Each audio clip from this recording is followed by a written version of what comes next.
Welcome back to USA, a world where we give you the latest updates. Before watching this video, please endeavor to like and hit the subscribe button. Donald Trump's decision to sell Bibles branded under his name is risky business, Democratic U.S. Senator Raphael Warnock said Sunday, as the former president stands accused of having few moral scruples in 4 separate criminal indictments pending against him. The Bible does not need Donald Trump's endorsement, Warnock, the pastor of Atlanta's historic Ebenezer Baptist Church, said to CNN's State of the Union on Sunday.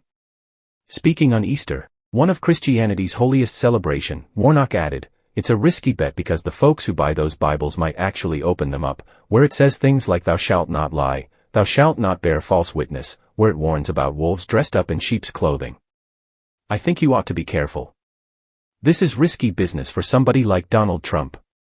Warnock's comments to CNN came days after the Republican who is running against Joe Biden for a second presidency in November presented an offer for the public to buy Trump-endorsed Bibles for $59.99. "Let's make America pray again," Trump wrote on his Truth Social platform, a clear reference to the Make America Great Again slogan that he rode to the White House in 2016.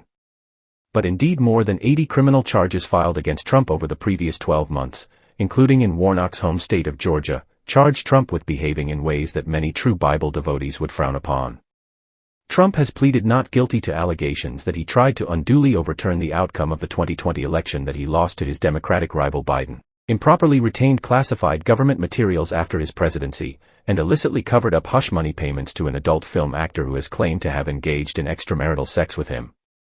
He is also facing multimillion-dollar civil penalties for business practices deemed fraudulent and an allegation that he raped a woman, a claim that a judge has determined to be substantially true.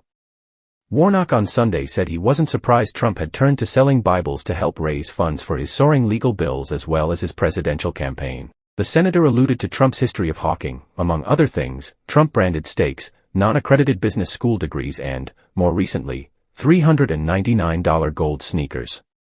"Now he's trying to sell the scriptures," said Warnock, who was first elected to the U.S. Senate in 2020. "At the end of the day, I think he's trying to sell the American people a bill of goods." Warnock went out of his way to mention that Trump lost the popular vote to Hillary Clinton in 2016, but recognized that his tact allowed him to triumph in the Electoral College. But Warnock remarked, it did not work in 2020, when Trump lost both the popular and Electoral College votes.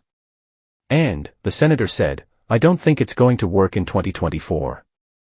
During his interview on CNN, Warnock also addressed criticism from Trump and his Republican allies that Biden recognized Transgender Day of Visibility, which falls annually on March 31st, as scheduled Sunday, even though this year it coincided with Easter.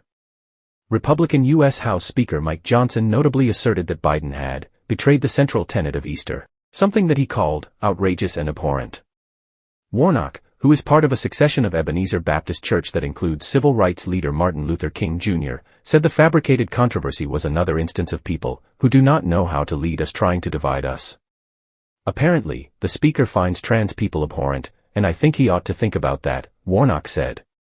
The fact of the matter is, March 31st has been a day to lift up transgender people who endure violence and bigotry, but this is just one more instance of folks who do not know how to lead us trying to divide us. And this is the opposite of the Christian faith. Jesus centered to marginalize. He centered the poor. And in a moment like this, we need voices, particularly voices of faith, who would use our faith not as a weapon to beat other people down, but as a bridge to bring all of us together.